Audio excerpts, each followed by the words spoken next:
Hey, what's going on, everybody? It's your boys from For Those With Good Taste. I'm Matt. He's Lenny. Hold on a sec. Mom! The meatloaf! What's she doing in there? No idea. She's always doing stuff, man. Burning the She's up meatloaf. to something. She left it in there. Fuck. Well, we're back in the studio. Welcome back to the channel. And I know it's been a while. A couple weeks. It's been a few weeks, and we get it. We've been hard at work, but you haven't been able to see the content. We get that we can't keep naming episodes. We're back. Yeah, absolutely. I mean, you can only be back so many times before you're no longer here. Mm-hmm. But guess what? We are here. We've got some great content to look forward to. We're going to be talking about Jake Paul. Mac and cheese. We're going to be jumping into some TV shows that we've watched. Some trailers that we're going to break down. And there's so much more to look forward to. What's going to come up next? Can't You got to wait. tune in right now because we're going live, baby. Yeah, stick around, motherfuckers. See you soon. Welcome back. For those with good taste.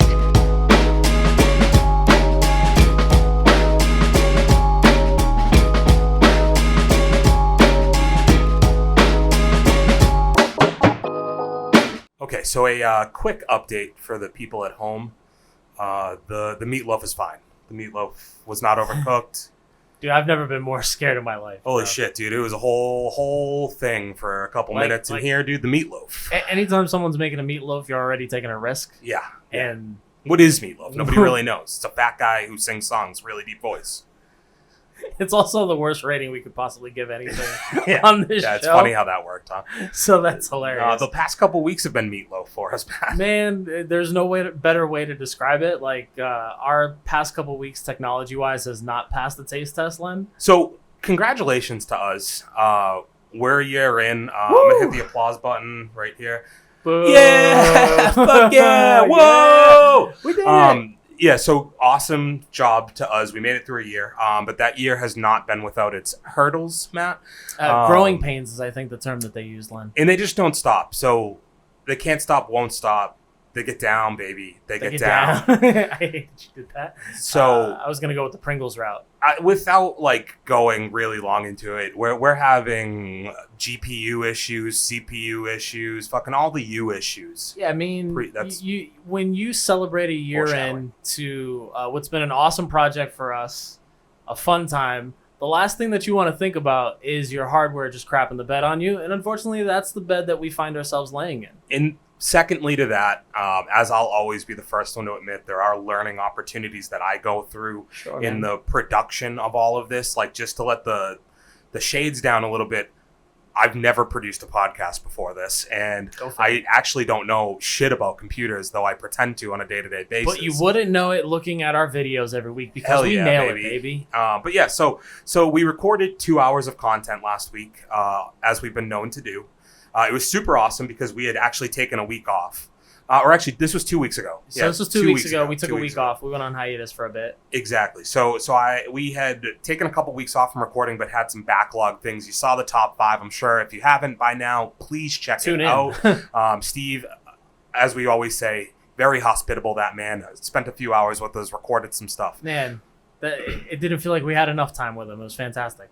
But after a week back, we recorded. We had a fucking awesome episode for you guys. It was a really good 2 hours, right? Man, I would say that episode was defined by the word passion, because we talked about a lot of things that we were passionate about, some shows that we had watched, some movies that we had watched, and now that we can kind of get in here, get the people updated, I'm a little upset that episode's not going to be released. I would say I'm a lot upset. Yeah. But it does give us the opportunity to kind of give everyone a quick synopsis on what went on during that episode. Well, yeah, and it just means this episode's going to be 4 hours long. Yeah. So, well, we'll try to keep it to 3.5. What's the duration of the movie Face Off? I think that's only like 97 minutes, to be honest. So, yeah, that seems like appropriate. We'll be right around there. I feel like that was a much longer finish movie. right in there. Actually, you're probably right. I'm just wildly incorrect. I just assume any action movie in the 90s is 97 minutes. You might be spot on. Who knows? But yeah, so a million other things happened since then. We were going to record last week. I, at a wedding, Massachusetts didn't have a hurricane that they told us they were going to have. The wedding got pushed back. It was fucking awesome. The state that cried hurricane. Dude. Yeah. Like, just never happened. These motherfuckers, that shit's going to catch up to them at some point. No, but all things happen as they should. We had a blast of a time, Matt. Partying on a Tuesday. Yes. You're never going to go wrong, and I'll tell you what, we had a blast. But we generally podcast on a Tuesday. Different P word we do on a Tuesday. That didn't happen. But here we are. So let's reflect, Matt. We had a great episode last week. We talked about some great things. Let's first start here. How did you feel about the Suicide Squad? The Sui Squad. Yeah, I think anytime you can say that a second movie has outpaced the first, it puts you in a good place. Good call. I think that goes without saying with Suicide Squad 2. You know, there's a lot of great character builds. I loved Idris Elba. You're always going to love Margot Robbie. Great cast all around. I think it was a win overall, but then I had my detractors. What did you think? Overall, enjoyed it. Good for a movie I watched at my house, not saw it in a movie theater. Yeah. I was a little hesitant. I watched probably as I normally do, I probably watched 30 minutes the first day I watched it. Yeah, pacing yourself. And then I came and finished the rest later. If I had a nickel, dude. Jeez. That's a good one. Dun. First eye-catching thing that we did talk about this, but I do want to relay this thing. I think it's really interesting that it had a very, large cast, ensemble cast, right? A lot of big faces that we would recognize, and most of them only made it through the first 5 minutes of the movie. No, and that's where, we talked a little bit about how they may have misrepresented the movie with folks like Pete Davidson being a really heavy focused person on their press and getting all their marketing and advertising out there. And within the first 5 to 10 minutes, the man gets his face blown off. A great way to really dive into that R rating. I just don't know how I would feel as a fan, and I guess that's why I still bring it up now, and that's what I kind of want to ask the people out there. Did they feel as though maybe you weren't looking forward to it? I guess I'm saying I'd be disappointed as a fan. It's not like I was going to see this movie because I was oh, Pete Davidson's in this movie. But, no, but there were a few people. They are recognizable faces, and I think that sets a certain level of expectation about what you're going to get, and I wonder how people felt about not necessarily getting what they were sold initially. So I would love to hear from some people out there how they feel about it, right? Yeah, drop it in the chat. Let us know what you thought of Suicide Squad 2. But yeah, funny action. It had some decent action to it. I've heard some people tell me they think it was a little bit too much about Harley Quinn. I say, can it be too much about the only character that anybody's cared about from any of your movies? Yeah, we had talked about Birds of Prey and how well they did with that film. It's very difficult for you to move on to another film that includes Margot Robbie's character and not, put her under the microscope. It's what people have the most familiarity with, right? They're the most comfortable with at this point as far as a character. And I think for them writing the character, I think they're going to stay closest to what they know has been successful. If it ain't broke, don't fix it, right, And furthermore, the storyline to me doesn't work without her. The way that they had her character infiltrate the entire storyline was great. And I think that the best moments were focused around Harley. The coming together of the team. The overall finish was a little bit weird, but again, you're putting a lot of focus on Harley's character. And again, I think it was a win. The detractors for me weren't as good as the wins. Yeah, your biggest detractor, I think I remember from our conversation, was the starfish. You hate it. You hate things from the ocean. Yeah, man. Except seashells and seahorses.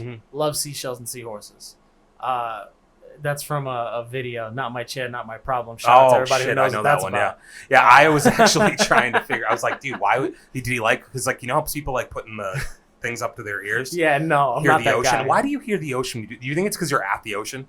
No, I just think that if that? you hold something up to your ear that has that type of build, it's just gonna make that sound. I think there's some type of science behind it. It's science, and we just fell for it, dude. I'm not okay with it. But I'll tell you what I am okay with, Len.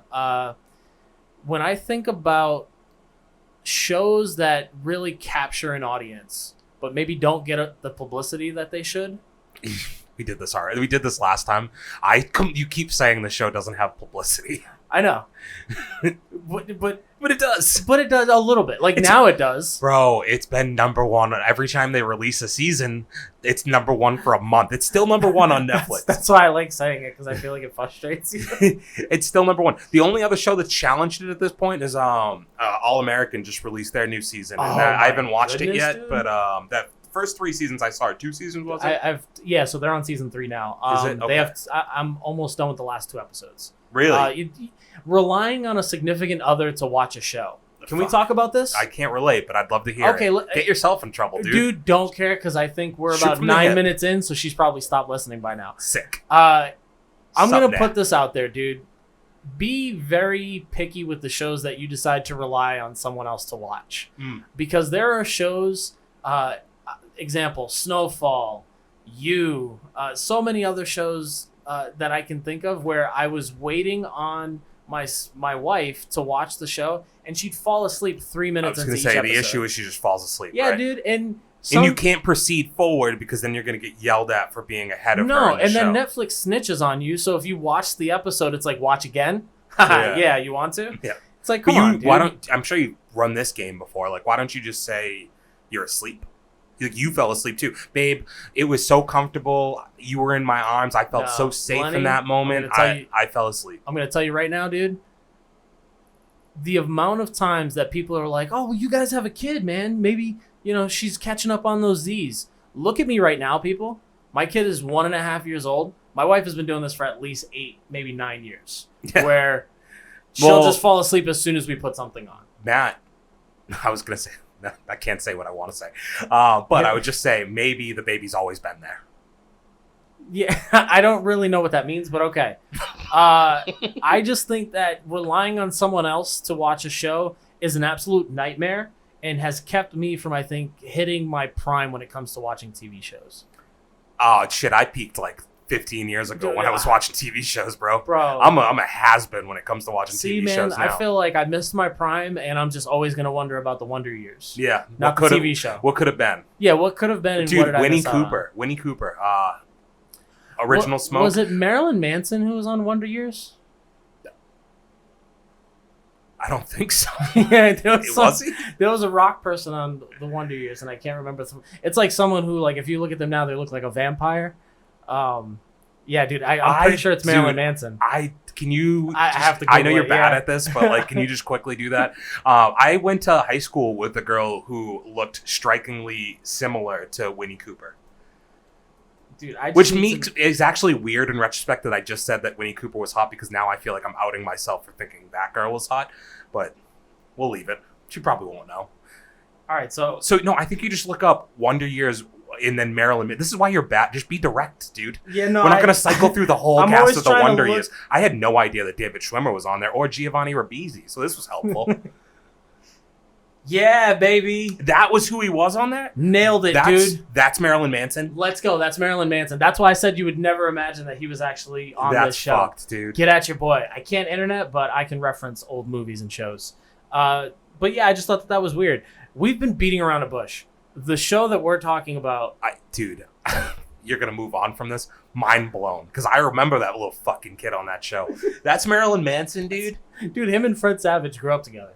You know this about that for a second. So this dude was just on stage with Kanye for the Donda release. Yeah, it was him, somebody, and DaBaby with with Kanye West just on the front stoop of his house, which was weird because I also was under the impression, and I don't know all the story behind this, but I thought Marilyn Manson was canceled because Evan Rachel Wood beat the brakes out of this man verbally like a few months back about the way she was treated by him when she was like really young. But I don't think nowadays I feel like cancel culture lasts maybe 6 months. But I feel like if you're gonna cancel anybody, cancel the ones that like fucking like treat women like shit, verbally and physically abuse them, make them feel like they're trapped. Like those are the dudes that should probably get fucking canceled now. I'm not gonna disagree with you there. Well, but you'd be an asshole if you did, Matt. So no, good. I know. Yeah, but real safe choice, dude. Do you think that this is just the miracle of the Donda event? Because do you think Kanye's uncanceling people because DaBaby was canceled and he's back now? Kanye's putting stamps on him. Well, the reason why I say it's a miracle is apparently at the Donda event, Kim Kardashian was wearing a wedding dress, and she says the divorce is not off, dude. That's weird too. But everything's about the rollout, dude. Because did you see the other thing about this? And I haven't listened to the album. I'm going to, I promise. But I haven't listened to it. But I did see where he was like, I didn't okay them to release the album. They just did it. They just did it. I don't believe that.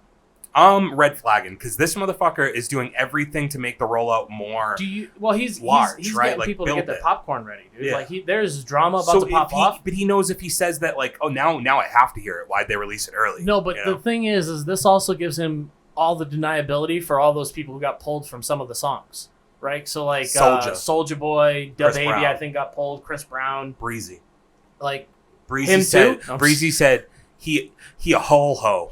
He called Kanye a whole hoe, not a half a hoe, not a quarter a hoe. He's a whole hoe. He's not the only one to say this, man. But I don't know, dude. The whole Donda thing, it seems like it's starting to turn some heads. So I'm not surprised that he's just creating more fuel for the fire, if you will. The thing is, and I'm known to be this, I'm very counterculture, and I think because everybody's on the Donda shit right now, it's just like I'm just not. I'm good, bro. I've never really been a Kanye fan. Well, don't say that, dude. There's 3 albums that I think unanimously we would all say I can. So you know me, I'm dude. not a music guy. Like I'll listen to music, sure, but I'm not like, oh, that new album just came out, I have to listen to it. There's never been a situation where I'm like, oh, I gotta hear Kanye shit. But dude, you weren't like mid 2000s, early 2010s being like Late Registration, College Dropout. Like those albums aren't like iconic, dude. I think it's bold of you to assume you know my music choices at that age. Well, okay, yeah, you were listening to like a little bit more of that Latino heat, you know. I mean, to throw me... That's Big Pun and Fat Joe. Like, what do you... The Terror Squad, bro. That's also not late 2009, dude. That's like... You were still listening, dude. They're from your block, bro. That's late 90s, dude. Jesus. And yes, New Yorkers do wait very long to get rid of old music. Yes, I understand that. I know you were listening to... I'm still Jenny from the block. Used to have a little, now I have a lot. Good album, early 2000s. I That's don't know what bullshit. the hell if you're telling dude. me that's good album, but you weren't listening to Kanye. That's a good album, dude. Don't knock J-Lo, bro. I'm real. 50 years old, she's still killing the game. All right, dude. We have taken a really weird turn here. Maybe. We can always talk about J-Lo, but I don't want to talk about her right now. We're off Donda too, huh? Can we do a quick, short review of how we felt about OBX Season 2? OBX. That would be Outer Banks for the uninitiated. Yeah, I said it earlier, and then we just whizzed past it, so I felt like I had to switch it up. There's 2 shows that I'm trying to get people across that they need to watch right now, right? I was Moses, and I'm parting the sea for them, man. Cross this shit with me, brothers. I'm an and sisters. Yeah, sorry. Everybody's included. Whoops. Yeah, I'm leaving those bitches behind. So, Outer Banks, numero uno. But also I have somebody I was talking to the other day who has never seen you. And when I found out, we'll talk about that later, but like... How? Yeah, dude. Like, what is people live on a fucking rocks, man? That's great. No, I honestly, man, like after season 1 of Outer Banks, we didn't get a chance to really review it on this show, but... Well, why is that, Matt? Technology, dude. No, because you were one of those people who didn't see season 1 until season 2 came out. Dude. And I told you for that reason. It didn't have a lot of hype for me in the social medias and in the mainstream. Yeah, it's just the most valuable person in your life was telling you, you know, like, and watch this show, and you weren't watching it, dude. And it's a whole other thing. I'm glad I finally listened to her. You see what I did there? Fuck you. But no, man, I love season 1. I know that we were hotly anticipating season 2. We took an hour discussing the show. Legitimately, like, we went deep dive, and I said this to you, I think, afterwards, like, if anybody wants us to rehash that conversation, me and Matt are more than happy to. If there's like an audience out there who wants to talk about Outer Banks with us, like, let us know. We're in there, dude. Like, we're in there for the convo. If you haven't seen it, though, I will just reiterate that I think it is a very exciting ride. Up for debate. I've had some people tell me they don't like season 2 as much as they like season 1. I might be more on the fence. I think that it's really tough. Both seasons are great, but season 2, I really, really enjoyed. It was exciting. Sure, there is just some stuff that's outrageous, but it's TV. Dude, it fits everything I love, and if you love me, then you'll love that. And I think to go furthermore, because anybody who does love you should watch this. Yeah. When you talk about a show that is balls to the wall, pedal to the metal, like the entire, from start to finish, it doesn't stop. And it's not like it's ridiculous that it doesn't stop. It just more and more entices you into the storyline. And if you don't like a show that keeps you on the edge of your seat, episodes 1 through 10 or 1 through 11, whatever the F we got, I got nothing else for you. This is an amazing show. Matt, I have an oven, right? Do you have an oven? Yeah, easy bake. Still, well. Yeah. So like when you preheat your oven, I don't know, mine has like a little digital display on it. Yeah. And it's like it's 2021. It I would hope everybody has a digital. It starts at like 250, right? And then it says like 275, and then 300, and it's like that's what watching Outer Banks is, right? Like you start off at like a nice 200, right? Like the oven's just about to go. And then every episode, it jumps like 10 degrees. And by the end, that baby's got the little bing, bing, bing, bing telling you to throw your food in there, dude. You got cheese coming off the edges and all you hear is... Motherfuck, yeah, dude. Oh, exactly, man. Dude. That's what I'm talking about. So that's watching Outer Banks. If you can't figure out how much we've enjoyed the show and would love to jump into it more, we're going to get into just like a surface level view real quick. I think we would leave it there, actually. Really? Okay. I want people to see the show. Okay. And if you go and watch the show, if you are watching the channel, I'm talking to you, Steve. If you're out there, and Matt, you already gave the government up, so I can say it. It's already out there, right? Yeah, I mean, that's what I do, dude. If you want to get outed on your full name, dude, come at your boy. Yeah. Watch the show, guys, and then let us know if we can have a whole hour episode that we just talk about Outer Banks, and you'll be there for it, so we'd appreciate it.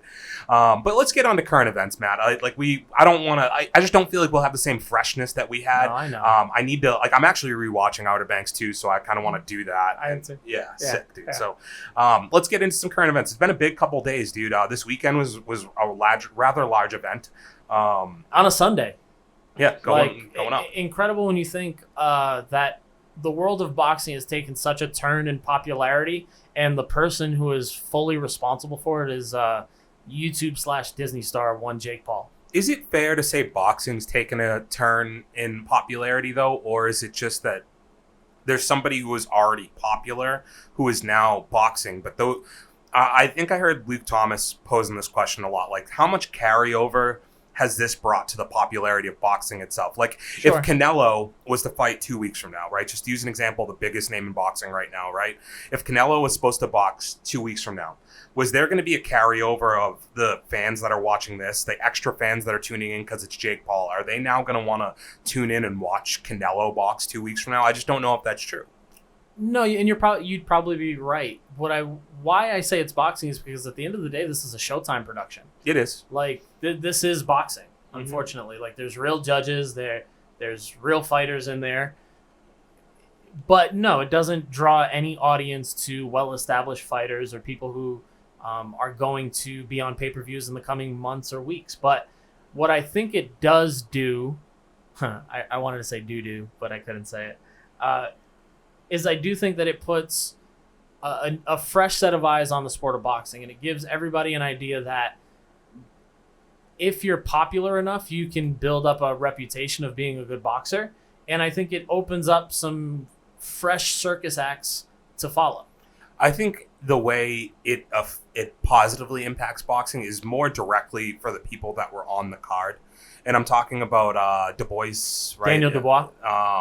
And I'm talking about Amanda Serrano. Is that her name? I mean, you say that, but Amanda Serrano's probably at the end of her career. Yeah. Like, this was going to be the one big payday, and I think Jake actually made that known. Like, hey, did you see we have her on here because of that. His pay was actually noticeably less for this fight because he boosted the pays of the people on the card. Which, props to him, because we have promoters that aren't even really doing that, right? Yeah, well, and what the thing is, like, I think Tyron actually brought some real, when they had the discussion. I don't know if you actually watched the sit down face to face with Ariel and got weird, but yeah, I watched it. So I enjoyed it for the most part, and I thought Tyron, and I had heard him say this maybe on the MMA Hour before, but I thought he brought up some really realistic points about why there won't be a union and how, Jake is stirring the pot as a way to promote himself.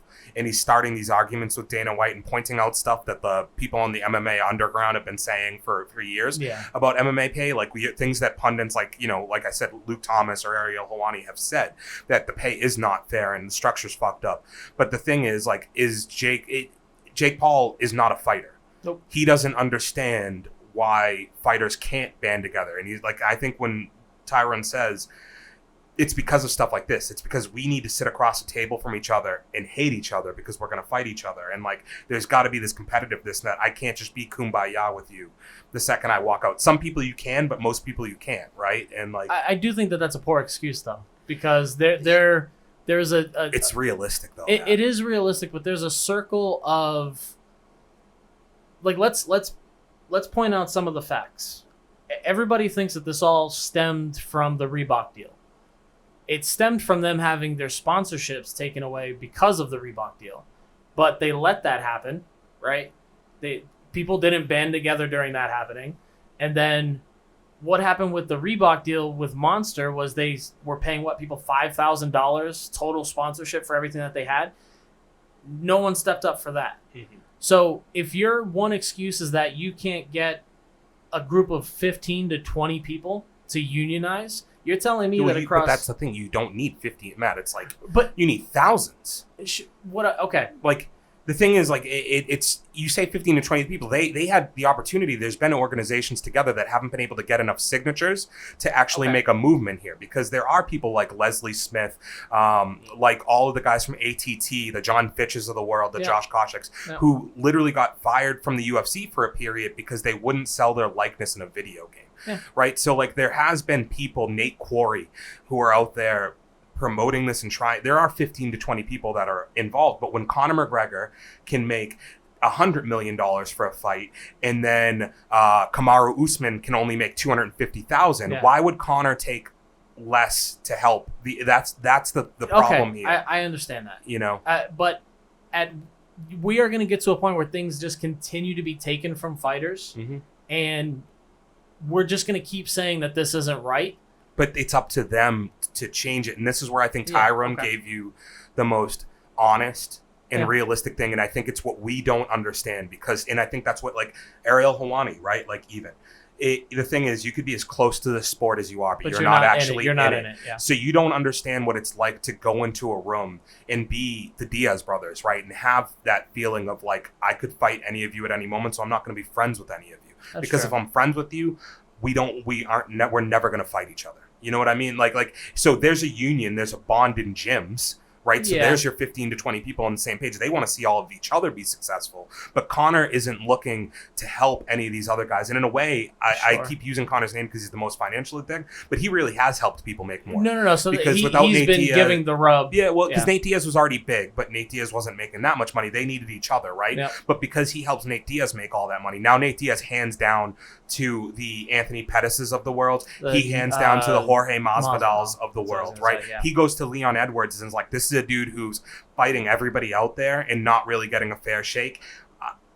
I'll fight that guy because he's tough as fuck and nobody's talking about him. Like, that's up to those individuals to give out the fame, but they're not going to boost up these dudes who don't do the same press, the same But my thing is those individuals also aren't going to feel the need to do that because they can just go out and make that huge payday.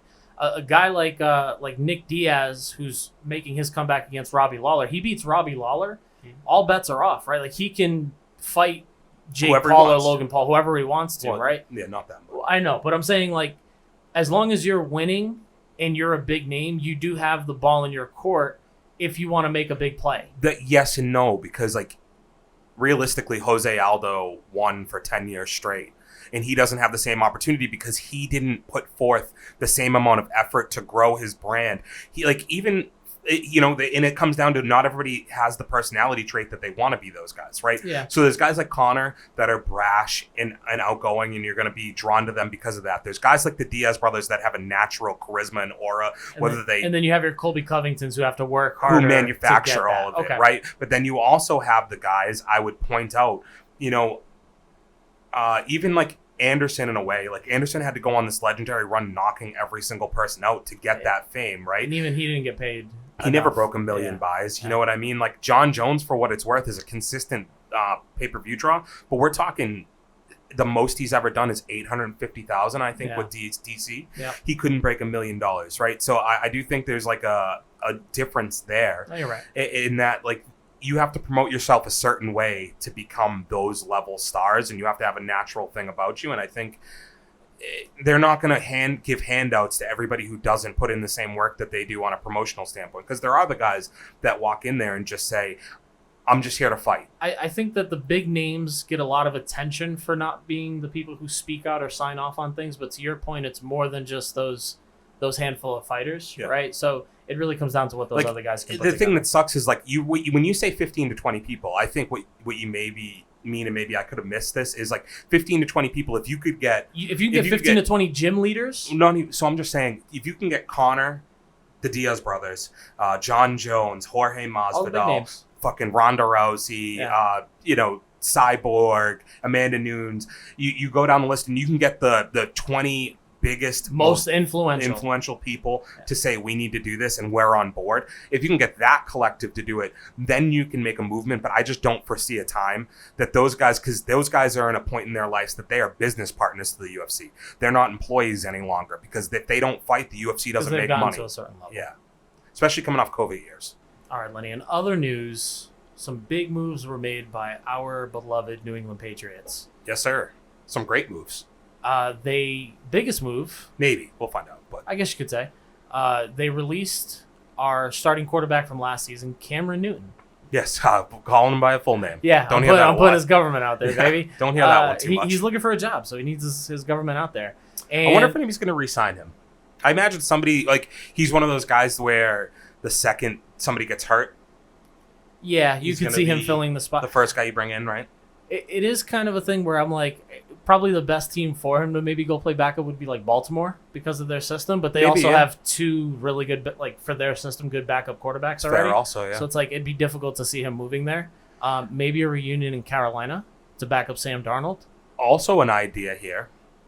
What if he goes the Tim Tebow route? No, I'm not talking playing for your Mets. I'm talking. No, you were saying go to tight end. Hop on tight end. Man. I mean, he could also play fullback with the amount of running that he does. Yeah, that's what I mean. Just get the ball in his hands, right? Like I think you could still make packages for him as far as running, with maybe some options to throw that are interesting. Never really seen him in the Wildcat. Yeah, so it'd be cool to kind of see him in that I think the problem became for the Patriots, it's probably financially driven, but it's also the fact that I don't know if you could see Cam Newton being a backup quarterback, especially to a rookie. So that's where I find it difficult bringing him in to certain places and being like he could just play behind people. I think in his mind, he's still a starter, and that's why I find it more realistic that whether it be the Patriots, who realistically still have a thin quarterback roster, right? Stidham's on the PUP list until week 6, I think I read. Yeah, and he's never really been Mr. Reliable. And you also have Hoyer, who's 35 years old and not a guy you want to start for you, right? So I think you're going to look at more teams like that week 4 or 5, if something, if something unfortunate were to happen to your quarterback, he's a guy who would be primed to get signed and just start for you the next week. You know what I mean? Yeah, and it makes perfect sense, because I think that they were waiting to see if they could fully hand the baton over to Mac Jones. I do wonder if the COVID issue... you think that played a part? I mean, it probably didn't help, right? Yeah. Like you lose 5 days in a quarterback battle to a younger kid, and that younger kid gets more opportunities to grow bonds with the top receivers, the first team guys. And yeah, maybe that's like part of his downfall there too. And he's just, to be honest, like, Cam's been a little irresponsible, I think, with the protocols over the past 2 years, too, right? Yeah. It's not the first time we had an issue with it. And it always seems like there is some type of controversy trying to be stirred up. And, like, shout out to Bill Belichick for kind of squashing some of that when he got released from, like, the team meeting or the team practices. But this all is it's a culmination of, a couple of things coming together, and the decision is in. Yeah. Mac Jones has been named the number 1 starter, and you have to feel like, for them to make a move, it had to be kind of financially driven, because you don't want to pay Cam all that money to be the backup again. His contract wasn't bad, to be fair. He didn't sign for a ton of money, but I do think Patriots are conscious of they those contracts. They pay their special teams like a $1 billion, absorbent amount of money. So you can save money, you got to do it. But I'm excited to see what he's going to be able to do, man. I think that they definitely have some challenges facing them, and might be a tough couple of weeks out of the gate, but I think they have a shot. Yeah, so big positive for me. I'm in a Dynasty Football League, right? And in the first round this season, the thing is, I have, unfortunately, currently canceled Deshaun Watson on my team. And it's a 2 QB league, just for everybody out there to understand. So I have Deshaun Watson and I had Josh Allen. 2 top 5 for as far as young quarterbacks that are up and coming in a Dynasty league, where you... If people don't understand what that is, it's not a normal fantasy football thing. It's where you actually keep your team year over year, and you just draft rookies to add on to your team. Yeah, so to get 2 quarterbacks like that in a dynasty league, it's like, big. I'm looking pretty good. And I didn't think I would have to worry about quarterbacks for a long time. But coming into this season, I know that Deshaun Watson stuff is very up in the air. So I had to make a move. I drafted Mac Jones, thinking, all right, at some point this season, I remember the turmoil that you went through that day, just deciding on who to pick. And I know that it was between him and Zach Wilson. Well, right? so a lot of it also comes down to in drafting, and you've done enough fantasy football leagues at this point. It's knowing when to make the pick. Right. And I had 2 picks in the first round. I had like an earlier pick of like 4th overall, and I had a later pick in the round. And you have to know, can I wait on somebody? Like, who's going to be there for those quarterbacks? Ideally, I actually probably wanted a Justin Fields. I think I had the opportunity to take Zach Wilson, which you're probably right on, and I was kind of tossed up on that, but I think Mac's a better quarterback. He's in a better situation, certainly. Anytime you can distance yourself from the New York Jets, you do that. But I had actually, funny enough, and you're right, but I had, funny enough, had somebody text me yesterday being like, hey, any interest in Jameis Winston? And I would be very interested in Jameis Winston. Like, I want to make that abundantly clear. Yeah. I love Jameis Winston. Big fan. I actually drafted him. You started him a couple of years ago. No, I drafted him last night in a fantasy draft to be my starting quarterback. God, Matt, you know what round I got him in? Toxic relationship, dude. 7th. Can I tell you which round I drafted a quarterback in? 7th?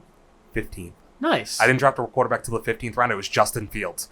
I drafted Jameis Winston with the last pick of the draft in the 17th round hilarious. to be my starting quarterback. So you picked a kicker and a defense before you picked these 2 quarterbacks? I picked the kicker before I picked my actual starting quarterback. That's disgusting. That's so disrespectful. It kind of is. I'll show you after we get off here what my actual team is. It's pretty good.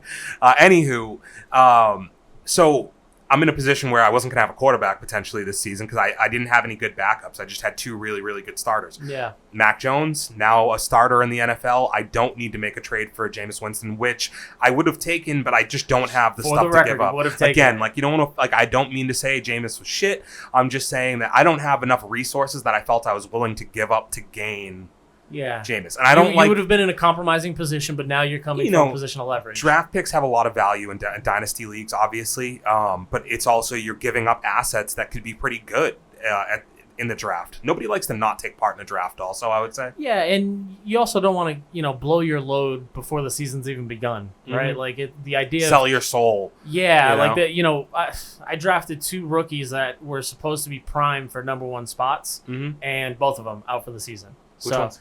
Travis Etienne, and one of them is the wide receiver for Houston. Not Houston.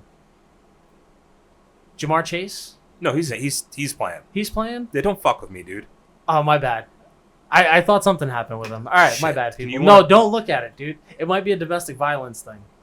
Dude, can you just talk for a second? Don't fuck with me because you know where I said I had 2 picks in the first round? One was Mac Jones. The other was Jamar Chase. Sorry, dude. I might have done this to you. What? Well, while we're doing this, I want to talk about just the stress of having to prepare for a draft that you didn't prepare for. We're good, everybody, dude. What was that? Is he good? What is that, a fire fest you just put me through, dude? What was that? I didn't mean to put you through that. Fuck, dude. It's also relief for me because I thought I had 2 people. Dude, let's get on to trailers. I can't have you do that anymore. Congratulations, Mac Jones. Cam Newton took it in stride. I don't know if you saw his really confusing post he put on the internet, but he said, don't feel sorry for me. I don't. I'm happy. You're a millionaire, and you'll play again. Yeah, you've got prospects, dude. I'm not worried about it. But yeah, let's jump into trailers. Thank you for your time, by the way. Like, I had no problem. So we don't have a ton of trailers, which is odd for this show. Usually we go through 4 or 5, right? We have 4. We have 4? Oh, damn. Yeah, we got 4. All right, well, let's kick it off with your favorite actor, Bruce Willis. Was my favorite actor. I currently don't have one. I'm accepting applications. You're a free agent when it comes to favorite actors. Yeah, I'm actually thinking I might go Henry Goulding at some point. Okay. We'll pin that for another conversation. Yeah, he's top 5 right now for me. I don't hate that pick, actually. Yeah, it's kind of okay. I like it, it's growing on me. Bad. It's not too bad. But the artist formerly known as your favorite actor, Bruce Willis. Yeah. We did a trailer reaction for him a couple months ago, and oddly enough, this movie has nothing to do with that movie. It's so surprising, I know. It has another one of your... It feels like very similar to the other thing we saw as, like, I think he does them all in the same location. It's like, I'll just bang out a couple movies here, I'll make a ton of money, and then just to go hibernate for a bit. Yeah, I also feel like he's just like, hey, I'm filming between April and June. Anybody who wants to involve me in their movie, just be at my house. Yeah, it's a train, dude. Everybody just shows up with cameras, and it's one after another. They're filming him fucking, dude. So in this film, he's what's his name's father? Lucas Scott, a.k.a. Chad Michael Murray. Chad Michael Murray. You may have also seen him in the movie House of Wax. I remembered him from Freaky Friday. Okay, that works too. Right. Cinderella also. House of Wax, you're talking about with Paris Hilton, dude. Yeah. Do you like the movie? Again, guilty pleasure. I like that movie I can watch and not No. tell anybody about Yeah, it. no, I enjoy that movie. And Okay. Paris Hilton's actually Decent in that movie. hey, Stop it. One night and where? That was Am I our right, standard guys? of hot back then, dude. Yeah. Like, It's weird though literally. because you already said your wife isn't listening at this point, so we're Yeah. good. Not normally your type. Yeah, no, I mean, she wouldn't say that because if I ever get caught looking at a blonde dude, I might as well already be in there. Yeah. Because according to her, I have a thing for blondes, Yeah. which Madeline Klein is also screwing that up right now. Yeah, well, because- but that's actually good because she's a brunette. Is she? Yeah, she's a brunette. I don't think That's very difficult Maybe to tell, she's dude. dirty blonde. She's dirty blonde. Yeah, I think dude. she's just in the sun a lot. What do you mean dude. brunette? She's definitely not a I brunette. think in real life, maybe. Are you an idiot, dude? I follow her on Instagram. That she's I'm not. pretty a sure brunette. she might be a little brunette. All right, well, hit us in the chat, Madeline Klein. I don't official actually brunette know or- hair colors, really. Brunette's Like, dark hair. What's auburn? like close to red? Okay. What's Yeah. strawberry blonde then? What's that? Closer to orange, but closer to blonde. Don't do this to me, dude. I don't know this shit. Like I was saying, What were we saying? Chad Michael Murray, House of Wax, good movie. Right. Back to surviving the game. survive the game. Oh, not surviving. Sorry. Survive the game. Bruce Willis plays Chad Michael Murray's father, who's been captured. What do you think his profession is, people out there? What do you think Bruce Willis's job is? Did they say? I think he's a something? cop, dude. I think they're all cops. Oh dude. well, he's always a cop. So- He's either a cop or a retired cop. From what I understand, there's Bruce Willis who's been kidnapped and is in a suit, but I think he must be a cop. You have a cop who's playing a cop. He has the dude follow him into the house, and then it's like Bruce Willis is playing a guy from Texas who's like stand your ground law. Yes. It's like, this is my farm, brother. And pulls out the longest, like, long barrel shotgun. Oh, I've and ever takes seen the in my- fakest shot I've ever seen, dude. It's not. Was Michael Bay directing this film? Because he shot that car in the door and it exploded. Well, you know what's funny? I watched on a random TV, some random place. I watched the movie The Mechanic from 1974. so I not the think? Jason Statham one. No, Okay. exactly. Wow. And this is a Charles Bronson one. And I swear to God, there's a scene that's exactly like this. They jump out of a car on a hill mat. He doesn't like jump and roll on the ground. He just jumps standing and like just hits a run out the car. Sure. And Science. it was crazy. And then he turns around and he shoots a car and it just rolls into something and blows up. Outstanding. It's a good flick. I need to. I've seen a lot of car accidents, dude. Like I've seen some bad ones. Never once saw a car explode. Not to say I'm waiting, but for the amount of times I've seen this happen in movies, TV shows, it's not a real thing. Dude, how cool is it when you're driving on the highway and you drive by the car that's just fucking on fire on the side of the road? How crazy is that? So, the amount of time that I see cars in ramped up to trees, That's nuts. You've seen multiple of dude. The highway I drive on to get to and from work, dude. Like, Yeah. I see the worst aftermaths of accidents. Like, I've never been a witness to it, but I've driven past some of the worst aftermaths. Like just dude. like the Harry Potter style. It's Bro, like when they're in the what's that tree called? The Whopping Willow. I'm the terrible person that takes pictures as I'm driving by just so that I'm like, I can't believe this. Mhm. I saw a car once that was like face down, ass up against a tree, and it was like a pickup truck, and it's just like almost teetering upwards. And I'm like, how did you get yourself in that scenario? How'd you get there? Yeah. Like, what have you been doing with your life? But to be fair, none of these cars blew up. No. And in Survive the Game, like 3 different cars blow up, dude. So I need to know right now, Bruce Willis, Chad Michael Murray, are you watching this? Yes. Fuck. That makes me so sad. I'm fucking wild. That makes me so sad. I hope I'm not happy about it, dude. I'm not fucking happy about it, but I'm gonna watch let's it. hope it's free tickets, right? Like, if Well, no, it's not gonna be in tickets- the movie theater. You think that's in the movie theater, dude? Bruce Willis hasn't seen a movie theater in fucking 15 years. Cop Out was the last time that motherfucker made it. Dude, Tracy Morgan, that's a good Yeah. movie. All right, man, Almost well, R.I.P. Fuck you, Walmart. We'll move on from a not blockbuster to a huge blockbuster. The man. hugest, Can we do dude. that? This movie dropped its dick on the table this Dude, past week. can I tell you that for this specific trailer, I told myself I think I'm done watching trailers because people's reaction to trailers is just insane to me sometimes. Yeah, see, this one, you know what's weird, man? I came out of this trailer, and I haven't really looked online to see I did see a ton of promotion for the trailer Yeah. coming out, and obviously they had the issue where it kind of leaked in like a shitty way a couple days prior. And So everybody I think, leaked it after. Yeah, that. so I think they just were pressured to put the real Yeah. thing out. But the one thing I did kind of like is, like, at this point, I think everything they showed in this trailer was stuff we already knew, and it just kind of confirmed some things. And that's what I mean. Like, let's stop acting surprised all the time. Yeah, like news comes out. We knew that the Sinister Six was going to be the main focus. Yep. We're going to be traveling through dimensions, most likely. We just didn't exactly know. We also knew Doctor Strange was going to be there, so we knew he was going to do something to get us there. We didn't know what the catalyst was going to be, and now we kind of do, right? And so basically, we pick up where the end of No Way Home, Far right? From Home. Far from this home. is No Way Home. No Way Home. Far from home. We start from at the end of that where Peter Parker's identity's out, and I kind of take it as a you can't put the toothpaste back in the tube moment, right? Where. And we had asked this on a previous podcast where we were like, is Marvel going to pigeonhole themselves to where they back out of Peter's identity being released? And it's good to see that there is like some chaos happening after it's all been said and done. He's dealing with the pressures of being a celebrity, something that like really only Tony Stark's had to deal with, right? Like willingly, right? Yeah, like where he took that on, and it blew up in his face very much in the third. That's one of the better storylines. You don't give out your address, dude. Yeah, it's fucking dumb. What are you doing? Come to 555 Sunset Boulevard, motherfucker. Yeah, it's the only house on the freaking mountain, dude. Yeah, you'll blow it up. Can't miss it. Yeah, spoiler alert. He didn't have to give out his address either. I'm pretty sure people knew that was his house. No, bro, it's like just in case you have a GPS, like now you know exactly how to get through my front door. Like, oh, don't miss the right. It's usually a little hidden. If you're traveling by boat, this is the best way to blow it up. Yeah, there's a staircase a little ways down the mountain. But yeah, man, I mean, he is taking it really difficult because he can't go to school, he can't walk through and perform his neighborhood Spider-Man duties. Mm-hmm. And you can really see that it's had an effect on him, and he's asking Doctor Strange to make it all go away. Yeah, and here's where it's like, people who have magic abilities like wizards and witches and shit, like this is why you all get caught, and this is why the Salem witch trials happened. It's because like y'all just fuck around, dude. You think you have all this gosh darn power, and then you start waving wands and putting fucking spices in urns and all this shit, dude, and then stuff falls apart. And the nice guy turns around and says, "Hey, you don't need to do that." And he's like, "You got it, wand, dude. You got it, dude. What a piece of shit, dude." Yeah.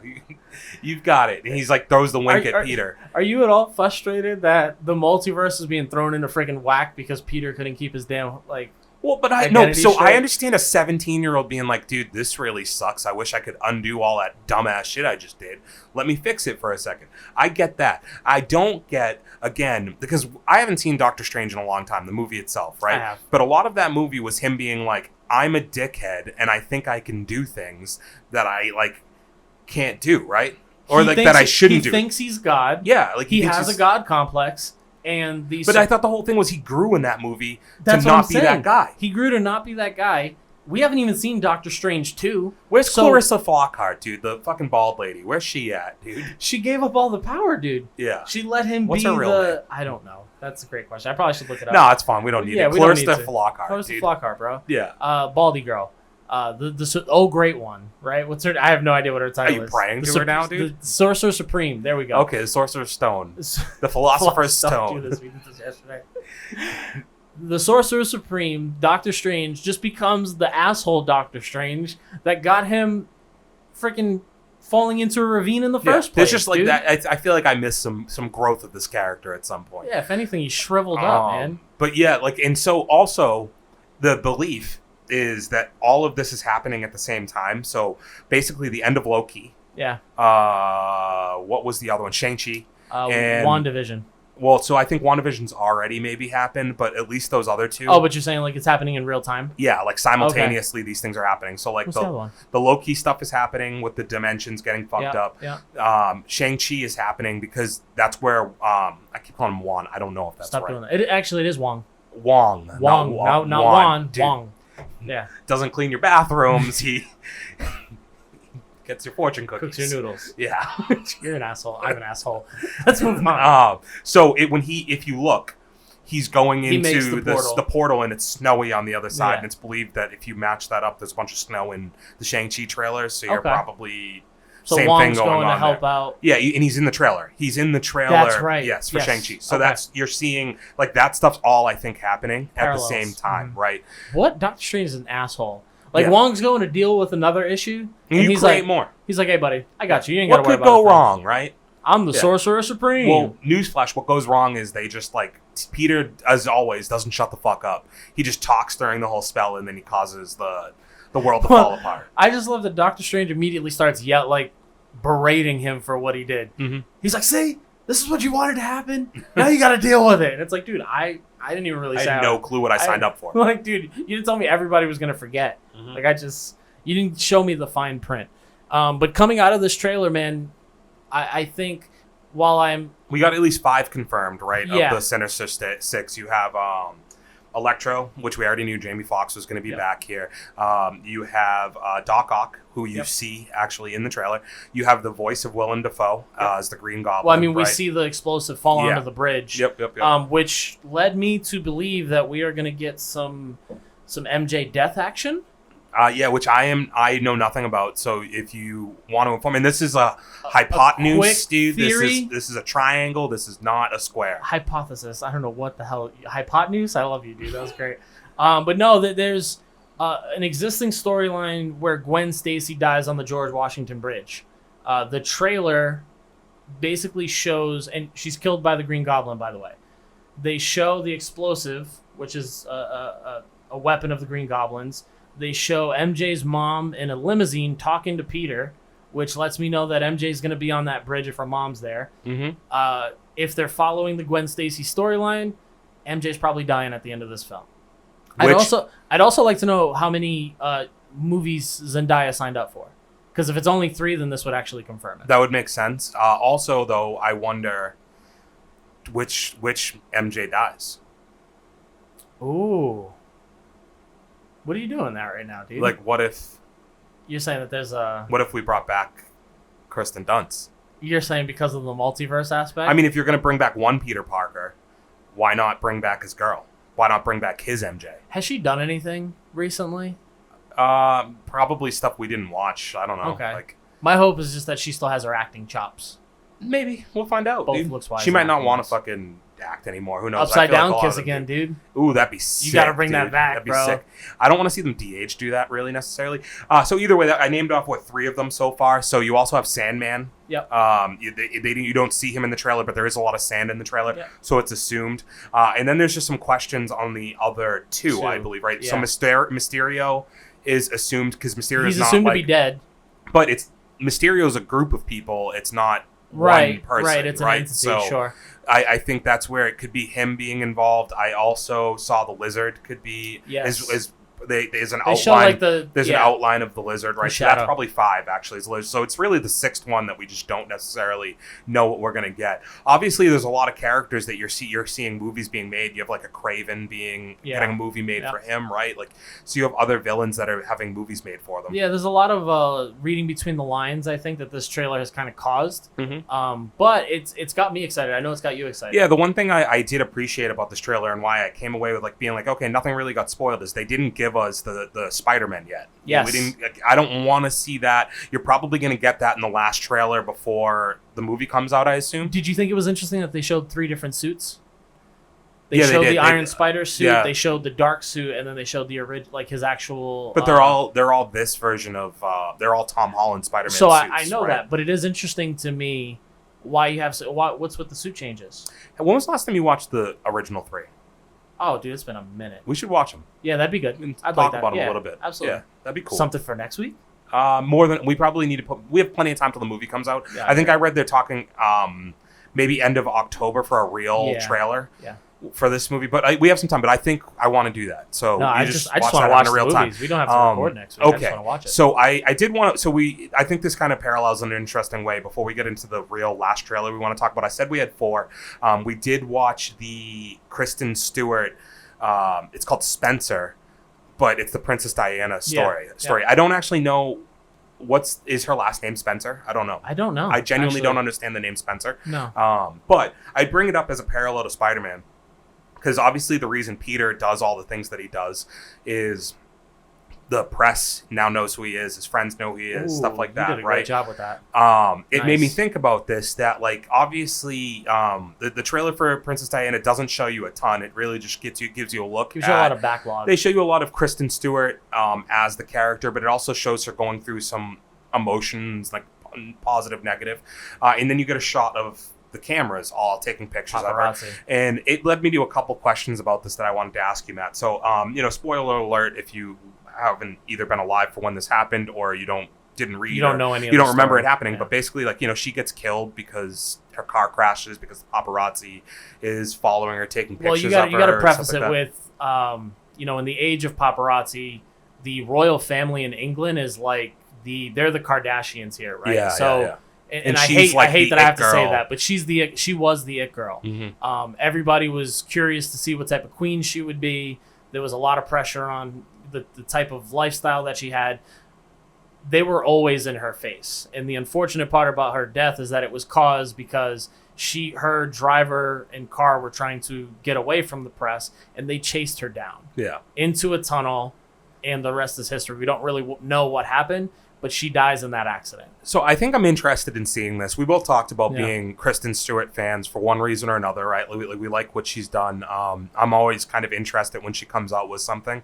I'm also intrigued because I find Princess Diana to be fascinating because in the sense that, like, she's not from here, right? Yeah. But I remember when I was a little kid, I remember where I was when she died. Yep. Like, I was on a camping trip with my mother, like, and there wasn't cell phones that you found out news. Yeah. So we were, like, walking around the campground doing whatever, and I remember coming back to where we were staying, and, like, everybody was talking about, like, Princess Diana had just died. Dude, it's funny when you watch TV shows or movies and you see people finding out news on televisions that are in, like, a window or something. Yeah. Like, that's kind of how it was how back real then, right? things Like, really were, yeah. To your point, man, I can remember, like, how the news shook people. Like, Mhm. everybody was wanting to Big talk deal. about it. Everybody was like, can you actually believe that this has happened?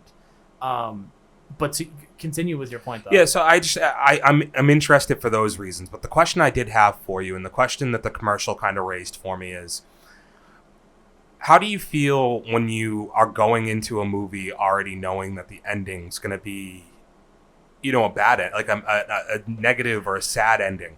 And also, my secondary question to that was, if you don't know going into it, and you get there and you get a depressing, sad movie without a happy ending, how does that impact your opinion of that movie?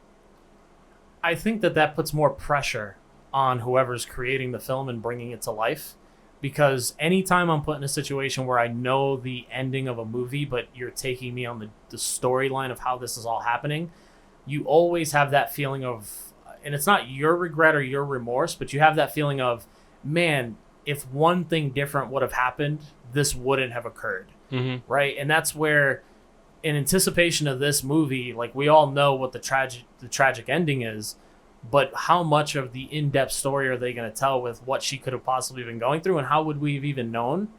It puts a lot of pressure, I think, on this film. I think, specifically speaking about the Princess Diana movie, that what it does is I think immediately I can tell you it's going to have positive reviews on Rotten Tomatoes. Sure. Because I think artistically, reviewers like movies that have sad endings. It's automatically treated as though it's what you're getting. It's it's not. I think it's just because, as fucked up as it is, like, where there's an expectation that you're going to leave a movie happy, and when a movie goes the other direction, I think critically that stands out to reviewers.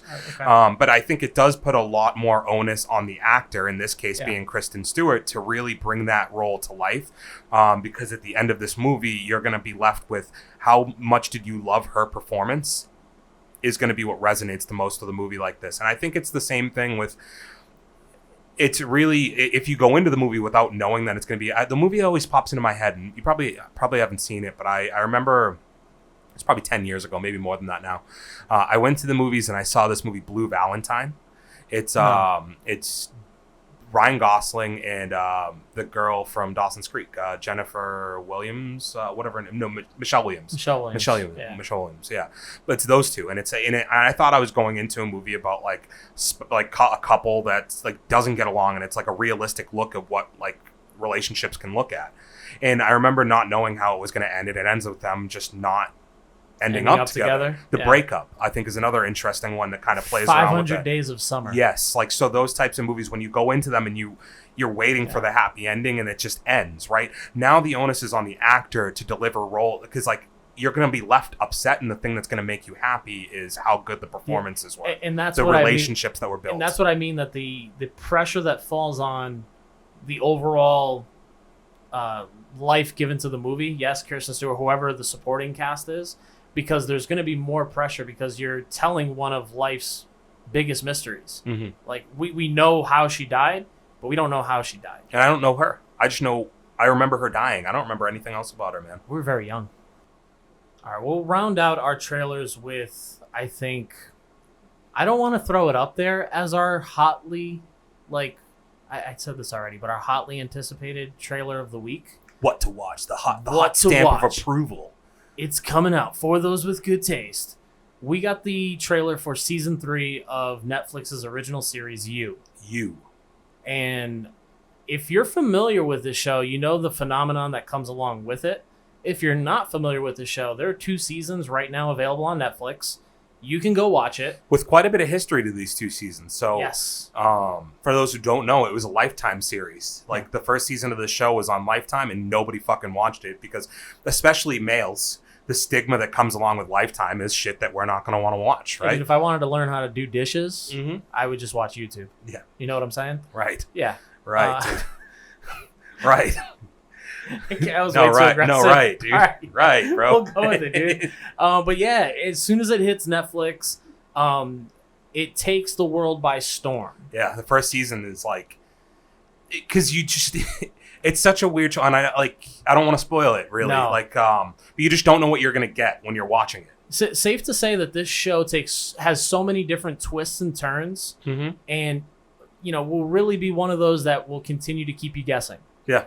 And I think the second season builds on a lot of what the first season did well. I enjoyed the second season.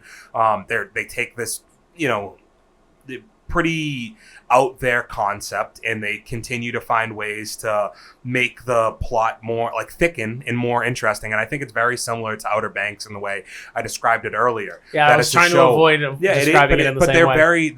This is what I said at the beginning of the episode, right? That I think that these 2 shows are very similar, and they're both ones that do have this really, really big following. That Netflix, this is what Netflix does well, man.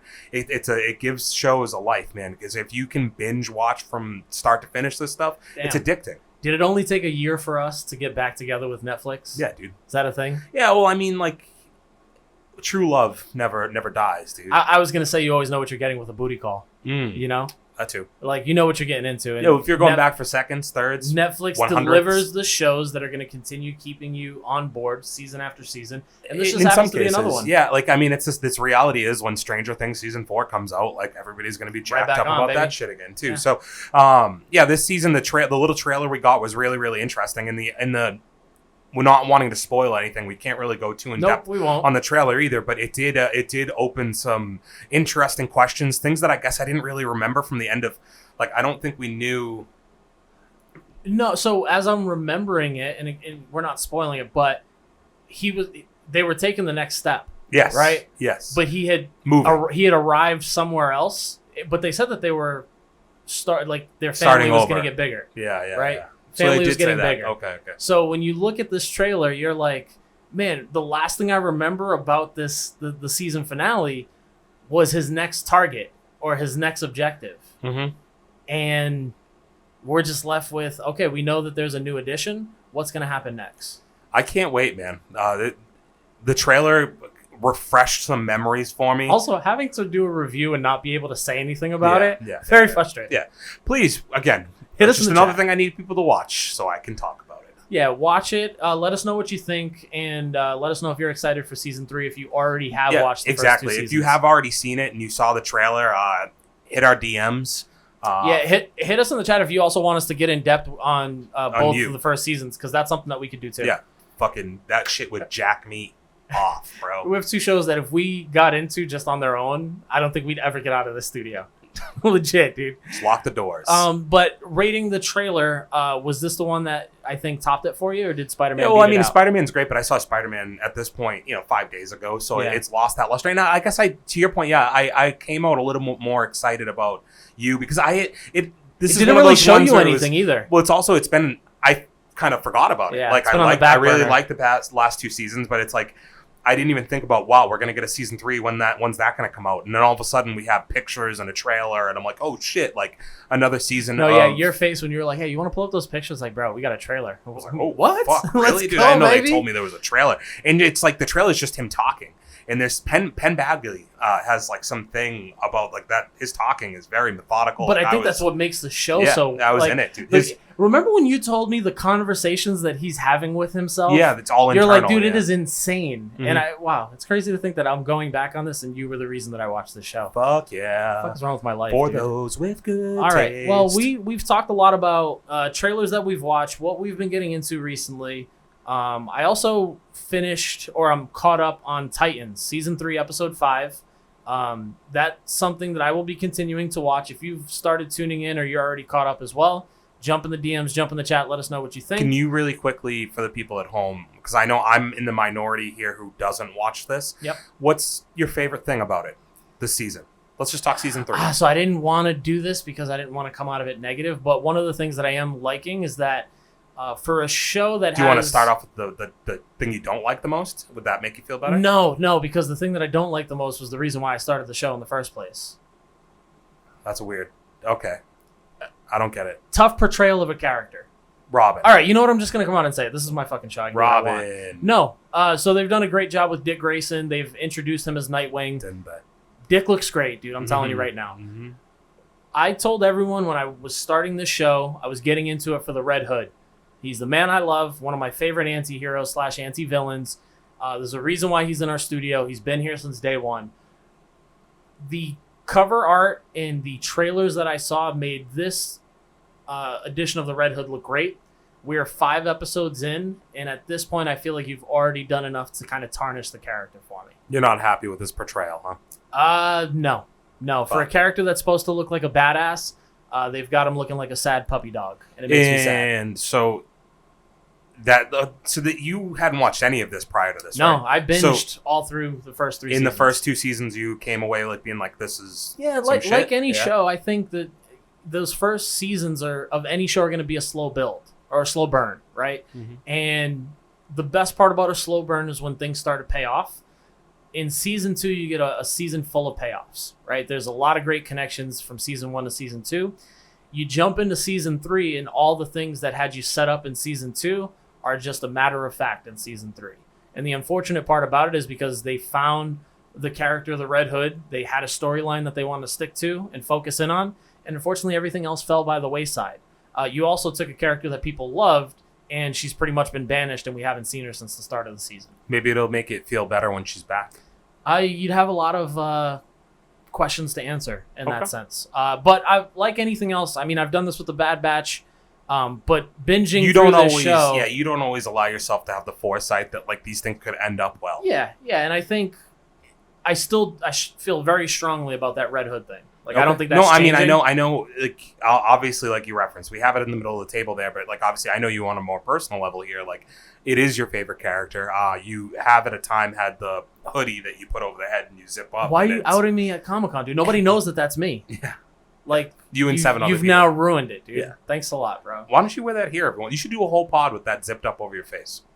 I won't, but the Red Hood, I'll talk to him. Maybe he'll do it. Good point. You know what All I mean? right. Yeah. Well, Way to live I'll the pull bit, some dude. strings, Way bro. to really live the bit, dude. No, hit me in the chat. Let me know if I'm crazy. But as somebody who didn't wait week to week to watch this, I've binged through, got to episode 5, waiting for the new episode on Thursday when this drops. We'll see how I feel by the end of it. Update on my end. I'm still on episode 1. It's good. You also own it on Vudu, and do. that makes me sad. I bought it for you. No, but I didn't watch it on your Vudu account, which is even funnier. It's on HBO Max, man. I pay for it for a reason. See what I get for thinking of you first, dude. But not You're only an ungrateful son of a bitch. I am. I'm actually going to go back and just rewatch it on your Vudu account. Nice, Just so that I it can says say watched. Yeah, on there just for so that me. it's not wasted money for you. Yeah. But catch up to Titans. It's worth the watch because you're already invested. But what else do they have to look forward to? I got a chance to watch Vacation Friends, Matt. Have you seen it yet? I have not. Okay. So it is a Lil Rel Howard, John Cena. Yeah, so this is starring part film. 3? No. Part 2? Only one. This is a brand new movie? Yeah. No shit. I'm thinking Neighbors. It's on Hulu. Okay. And it's funny. Okay. It is funny. I do think Lil Rel Howard, while I really do enjoy him, You think he's more of a complimentary? no, character? I think he's very much Kevin Hart to me.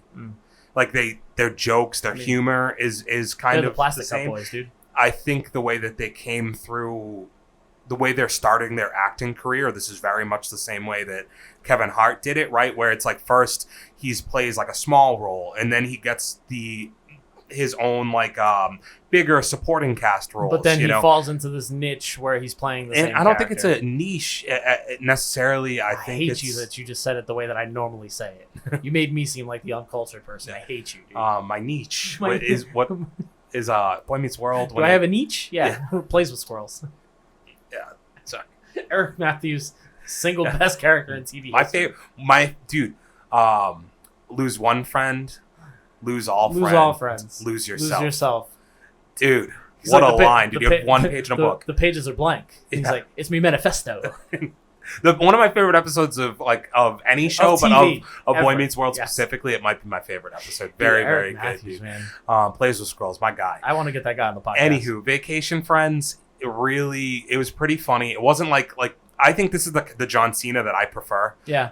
The raunchy humor John Cena, because he isn't a guy who's ever really taken himself too seriously. So you can just I mean, a guy who does this for his entire life, dude, you can't take it that serious. It just allows him to be like very like he's a very physical comedian. Good facial features 100%, but also expressions. I feel bad for Hannibal Buress because Lil Rel is going to take all of his acting gigs now. Definitely. Like that sucks. Dude, Lil Rel Howard is very funny. Well, that's what I'm saying. Like Hannibal Buress standout. is one more like YouTube cop incident away from being replaced fully by Lil Rel Howard. Yeah. Just saying. But so it's just basically these guys go on vacation and everything that can go wrong goes wrong, but they meet these two friends that are crazy, but kind of get them to go outside of their normal shell, but then that spills over after vacation and hijinks ensue.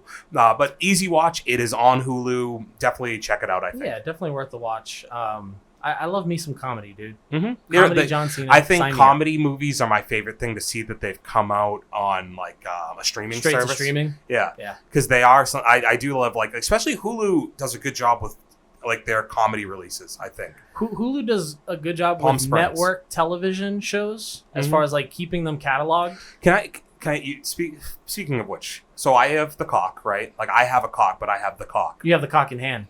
Not right now, but yeah. Now I do. Yeah. So, I love American Ninja Warrior. I love the cock. I do love the cock because it has like WWE. Not, dude. We're gonna get dashed. People are gonna take this, clip it, and we're gonna make it like a porn. Doxed? Are we gonna get doxed? I don't know what that means. I don't know what that is. I thought I said that for a second. I'm sorry. So I'm on there. I love American Ninja Warrior. Love it that too. airs on NBC. Yeah. So you'd assume that they have Kabir Kabaja Biamila, dude? Yes, they have all the episodes. You just assume they have all the episodes, right, Matt? Yeah. I found out the other day a new season started. Like 5 weeks ago, 6 weeks ago. I was like, oh shit, like I'll catch up. They have a COVID season. Yeah, like they where do. They I've did watched it behind closed doors. I've seen that one. I haven't watched it yet. So I go on fucking Netflix. Oh, not Netflix. On the cock. There's one episode. I'm like, what is this bullshit? There's been 6 already. I go on fucking Hulu. They have 6. They have all 6 episodes. Yep. How does the channel that has a streaming service not have the rights to their own fucking shit? And this is why I was saying Hulu, when it comes to network TV, they've got it locked down, dude. The FX app doesn't even play the seasons and the episodes that you get with the FX shows on Hulu. I just assume Hulu and Disney bought out all the rights to this shit for a very long time. Couldn't watch Snowfall, any of the seasons. Mind you, they're on their 4th season. Couldn't do any of it on FX. Was able to watch all of them on Hulu. Well, shit. Yeah. So what else did I watch, Matt? What do you think I watched this past weekend? I know that you are going to be doing a little podcast with our main man, D, our first mate of taste. Yeah, we're going to be getting our guy back in here. You guys are going to be covering Candyman? Yes, Candyman. Because you both watched. I thought you didn't want me to do Candyman. Candyman. No, it's only 3, dude. And then you look in the mirror and then he's like, is it? It's 5. Candyman. I was thinking of Biggie Smalls. And technically, Biggie Smalls. Yes. Biggie Smalls. Biggie Smalls. Sorry. The problem is, okay, like I'm not going to spoil this movie, but like the one thing I left this movie really feeling like was though, like, okay, all of these guys don't believe it's real. And like, look what's happening to them. And it's like, should I be the one to play with fate here? I thought I heard a knock on the door. I got super nervous. I think I heard a little rumble out there, Jesus Christ, dude. I think we only said it 3 times a piece, though. And I don't know if it's like you can only say it, you have to say it in consecutive order, or if it could be over a lifetime. Like, if I say it 5 individual times into a mirror on different days. Oh, of the so it doesn't year. have to be sequential? I don't know how that works. Ah. You know, they didn't really spell that out for me. But yeah, we're going to do a 3, 2, 1 spoiler for Candyman. We're going to talk about the 1992 one and the current one. It's going to be a lot of fucking fun. On a less manly note, Matt, I did watch something I'm ashamed of and embarrassed of, and I think this is the place I need to come to get rehab from it. Yeah, you know what, man? I'm not going to give you the safe space that you're looking for, because you almost tried to get me to watch it. Dude, and you're not going to let this be a safe space? No, dude, I'm knocking you out of the You said some shit about women earlier that I just let you get off. No, I know, but you said you'd cut it, so... No, I didn't. Okay. Well, I support you right now. I'm flip-flopping right now. Yeah. I am going to guess that you watched He's All That. Here's the thing, man. I watch Yes or no question. stuff so that you guys don't have to. Yeah, no, I get that. Yeah. Yeah. I'm out here doing the Lord's work. Lord baby Jesus. Yes. Okay. I won't take your man card. No, you can. I don't have one. No, you do. You do. I've seen it. I have the cock. I don't have a cock. This guy. 3 questions I have for He's All That. Oh, you have that many? Yeah. Wow, You ready? Shit, dude, hit me with them. Okay. Addison Rae, is she the real deal? I will tell you at least like 75% of what got me to watch this movie is Addison Rae. probably wondering if this girl is like a multifaceted, is this person who's going to grow? Yeah. Because as of right now, she is a person who I don't watch her TikToks like that. I know she's very, very attractive. But Don't watch her TikToks, but she's been involved in MMA broadcasts. yeah, she's been like, involved she's in movie viral. shows, Yeah, things like that. She's a modern day celebrity, which are TikTok stars. That's the reality. I can support what she's doing. So I was like, okay, what you're doing is you have this money, you have a person who's very popular, and they go and buy a property that we all, I think unanimously, whether I talk to females or men who grew up in the time period, She's All That is a pretty fondly remembered movie. It has a good cast. Freddie Prinze Jr. was an it guy of the 90s. Paul Walker, we know where he grew up to go from. And then Jennifer, I always call her the wrong name. Can you really quickly just look up her name? She's in the new one actually as well. Jennifer Jason Leigh is what I keep wanting to call her, but I think that's wrong. Either way, those are all great people, but Addison Rae in this, I'm gonna say Rachel Leigh Cook. I kept saying Jennifer, nice job, but yeah, Rachel Leigh Cook. Madison Pettis. So Addison Rae, it's really tough to say because I think she gets better through the movie, and I'm sure it's because she's never done it before and she needs to grow. Do I think she's immediately going to be some huge actress? No, this might be the only thing she ever does, to be honest with you. Okay. But she was fine. She wasn't terrible. The movie itself. Second question: does He's All That hold up to She's All That? No, okay. Dude, it's not even fucking close. All right, it's not even close. Like the problem is, the reality is the first movie, right? It's like this girl's already attractive, and they just take her glasses off, take her hair out of a fucking bun, and now all of a sudden she's like a supermodel, right? But there was still something about like the natural look of her. Like, that's a girl that you would just see. Whereas, the guy Tanner, he's actually good. But the reality is, the beginning of the movie, he looks fucking stupid. For the first 25, 30 minutes, give him a complete makeover. He's in a wig. He's just very clearly in a fucking wig, and it looks bad. It just looks, he's wearing a baseball hat with a fucking wig. He looks like an idiot. And his acting, the script they give the dude, not fucking good. Really? But I think once the makeover aspects of the movie kind of take part, and, you get more You think that's intentional? You think he just looks like the real version of himself. Like, he's no longer wearing a wig and stuff like that. And he gets better, I think, throughout the movie. But, yeah, I think he was one of my... I kind of liked him, but, I think that's one of the bigger issues with the movie there. You almost felt like you had to root for him? The script's just bad. The acting's not great. So that's going to lead me to my third question is, and we've talked about it a lot, but when does it kind of become enough with, buying the rights to good movies? I don't think you're ever because you just had Cinderella. I think just had another one come out. Yeah, with right? what's her name, Camila Cabello.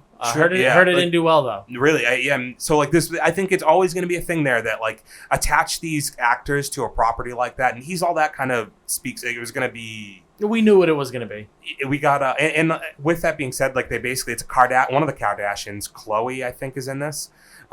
She plays an agent for Addison Rae's character. Addison Rae's character is an influencer, like she is in real life.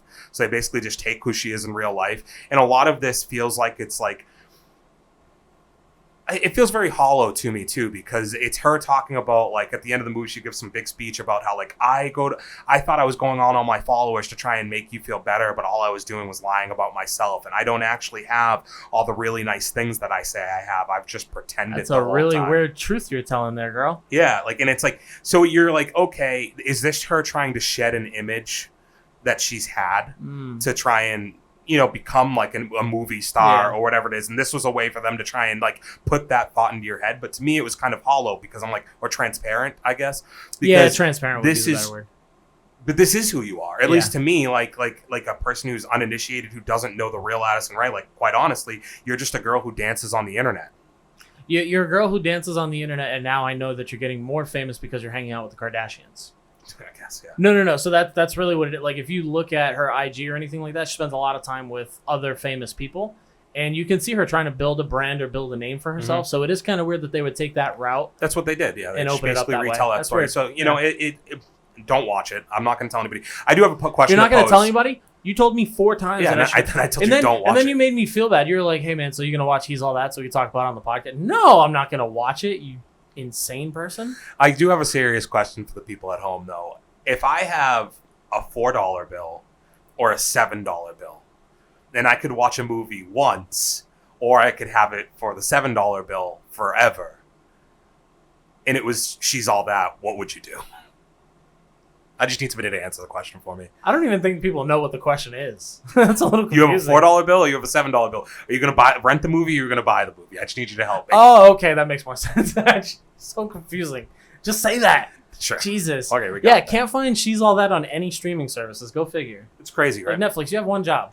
Also, this led me down a weird rabbit hole, and we're pushing it. So, like, I'll make this my last thing I'll say about this. Rachel, like, what was that her name again? Yeah. Okay, good. I got it. So I went through her IMDb. I found a movie called Tangled. It has 2 actors that you would recognize if you saw the cover. And I was like, oh, like, not the maybe animated one? No, not that. Like a live action from the 90s. Or early 2000s. But either way, I was like, maybe I'd watch that. Like, I kind of liked her back then, and like I know those 2 actors. So I go and look for it on like any streaming service. Nowhere. Look to buy it, man. Buy this thing brand new in packaging. DVD, not Blu-ray. $40. $52. Collector's item. No.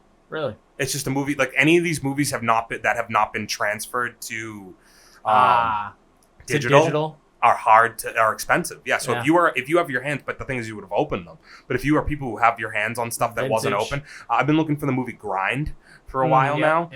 And it's just, I'm not going to spend that much on a DVD. I used to have it too. I just don't know where the fuck it went to. I did buy another movie recently that I paid $25 for a DVD version of it. Jeez, now I think it was 25. Might have been cheap. Now it makes me feel like I need to go start collecting DVDs again. So yeah. Go find some video stores. Movie hunts. Nice. Oh, I'm with it. You better cut it the hell out now, I'm with dude. it, dude. All right, well, let's start wrapping it up in here. Yeah, so coming up this week are things to watch online, right? We got a couple things. Yep. Reminiscence came out. We haven't watched that HBO Max. yet. There was something else that you were saying is coming. Money Heist Part 5 Never is seen it. hitting Netflix.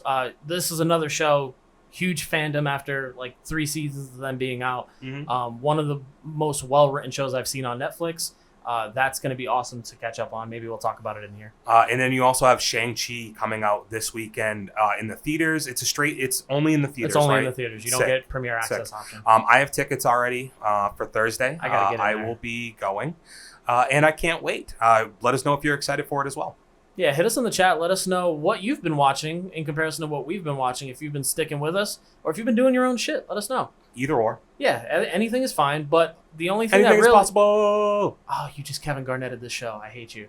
Anything is possible, and the easiest thing that you could possibly do right now, hit the subscribe button, join the family, hit us up at For Those With Good Taste. Give this video a thumbs up and a like. Give it a thumbs up or a thumbs down if you're feeling froggy. Hit the notification bell. I hear it makes this noise.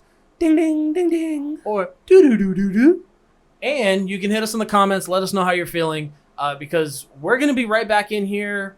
What, like next week, Len? I'm going to be in here in a few hours recording a whole other episode. Yeah, it makes me sad that another guy's going to be sitting in my seat and you guys are going to be doing weird things behind closed doors. I will make sure he puts a sheet of paper down before he sits there. Just don't let him use my butt cushion. That boy gets wet. Don't let him use my butt cushion. We're out of here, guys. Love you. Hit at subscribe. Good Taste Live, Twitter. Oh, sorry. Hit us on the socials on Twitter. At Good Taste Live. Oh, on Instagram at For Those With Good Taste. we're out of here, guys. Love you. Get the hell out of here. Mom! Goodbye. See you next week. Love you. Peace. Fucking meatloaf.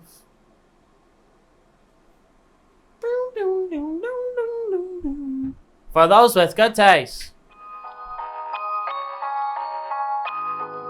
For those with good taste.